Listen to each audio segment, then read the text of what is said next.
జై వీరబ్రహ్మ జై గోవిందమాంబ జై. నేను మీ కృష్ణమాచార్య బ్రహ్మవతం. 2024 సంవత్సరం మార్చి మాసం మేషరాశి వారి యొక్క రాశిఫలం. శివాయ బ్రహ్మణి నమ, వీరబ్రహ్మేంద్ర స్వామిని నమో నమః. గోచార పరిస్థితులు,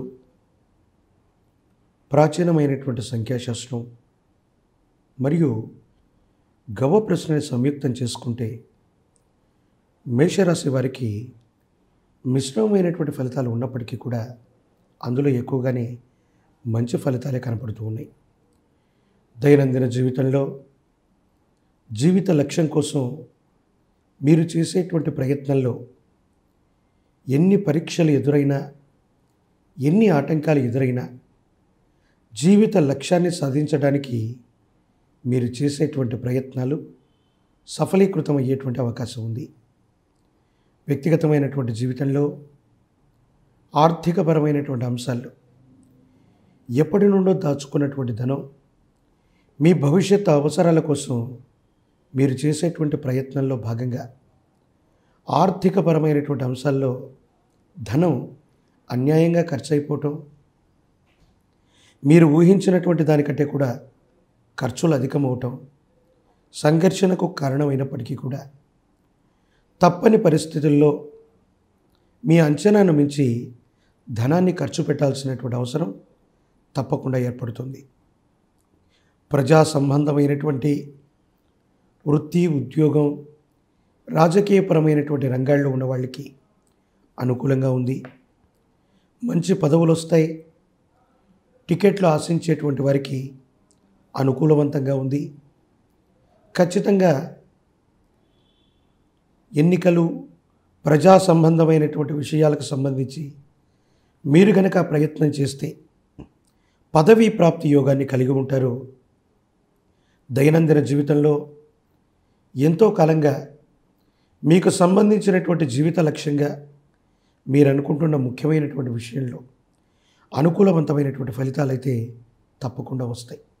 అయితే వ్యక్తిగతమైన జీవితంలో విరామం లేకుండా, విశ్రాంతి లేకుండా అనునిత్యం మీకోసం అనే కంటే కూడా మీ వ్యక్తిగతమైనటువంటి జీవితాన్ని త్యాగం చేసి కుటుంబం కోసం, సన్నిహితుల కోసం మీరు పడేటువంటి శ్రమ కారణంగా ఎంతో కాలంగా శరీరంలో నిద్రాణమై ఉన్నటువంటి ఒక చిన్న ఆరోగ్యపరమైనటువంటి అంశం మీకు ఇబ్బందిగా మారవచ్చు. దీని కారణంగా కొంతకాలం విశ్రాంతి తీసుకోవటమో, విరామం తీసుకోవాల్సినటువంటి పరిస్థితులు కూడా ఏర్పడతాయి.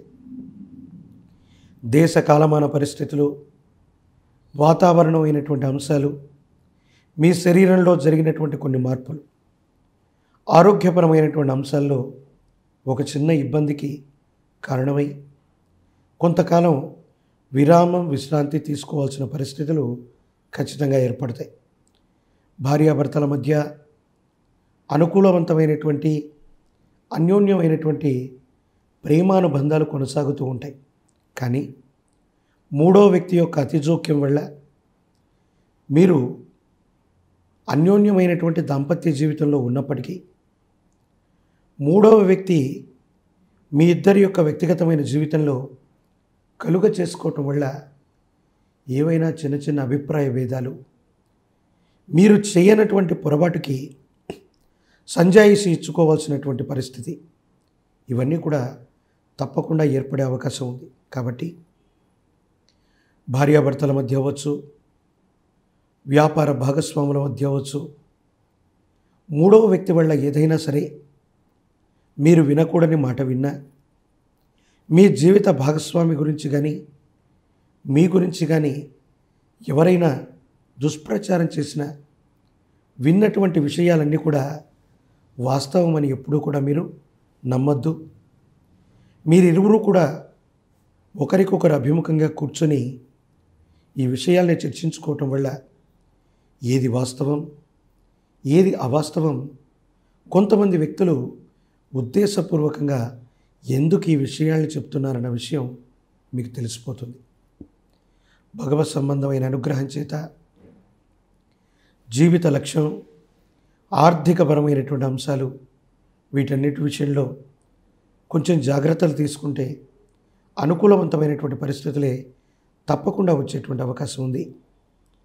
మీ గర్భవాసాన జనించిన సంతతి, వాళ్లకు సంబంధించినటువంటి విద్య, ఉద్యోగ సంబంధమైనటువంటి విషయాలు, వీటి గురించి ఎక్కువగా మీరు ఆలోచన చేస్తారు.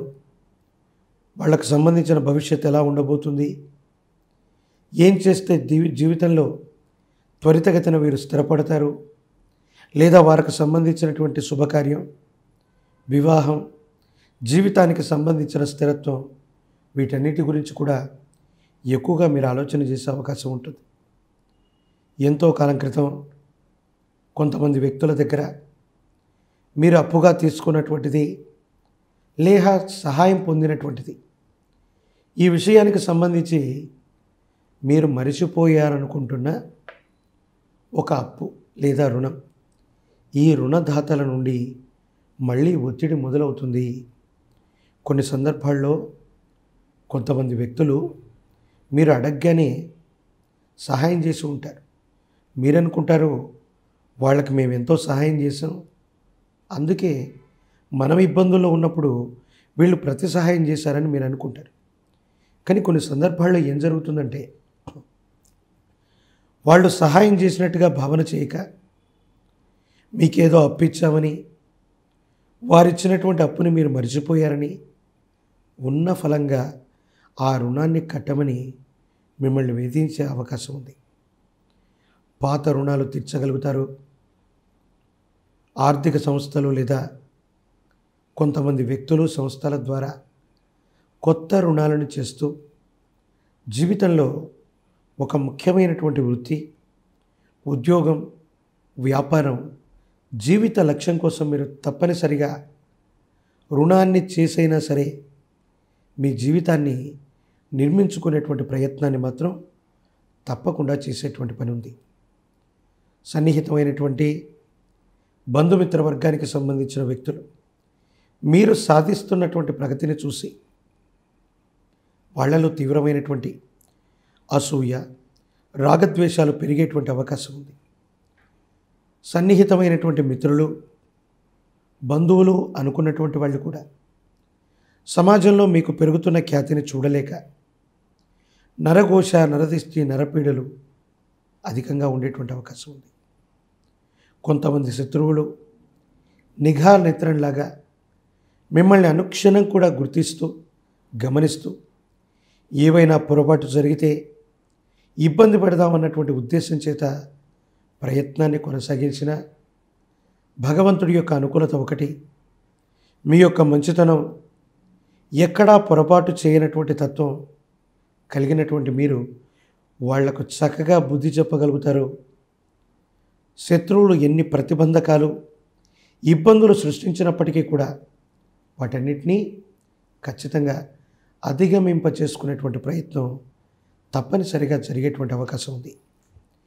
మేషరాశి జాతకులకి కొన్ని కృత్రిమమైనటువంటి ఇబ్బందులు బంధుమిత్ర వర్గం నుంచి, అనుకూల శత్రువుల నుంచి, ప్రత్యర్థుల నుంచి ఉన్నప్పటికీ కూడా భవిష్యత్తు చక్కగా ఉంది.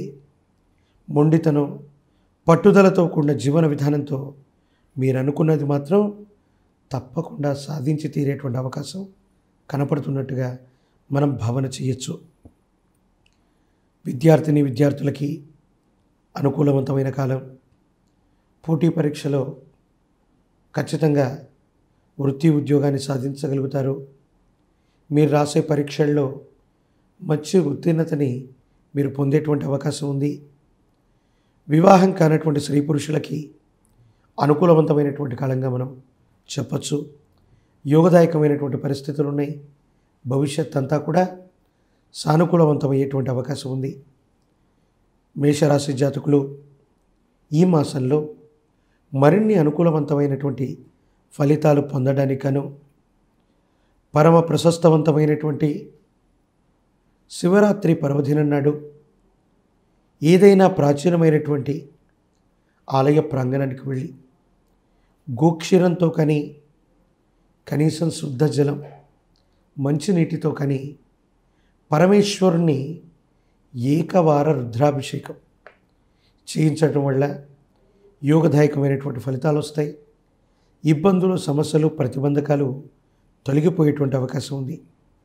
బుధవారం పూట ఉదయం పూట కానీ సాయంకాలం పూట కానీ విష్ణుమూర్తి స్వరూపమైనటువంటి ఆలయ ప్రాంగణానికి వెళ్ళటం, విష్ణుమూర్తిని ఆరాధన చేయటం, విష్ణు సహస్రనామ స్తోత్రాన్ని గనక పారాయణ చేసిన, విన్న, చదువుతున్న జాతకంలోని సమస్తమైనటువంటి ఇబ్బందులు తొలగిపోతాయి.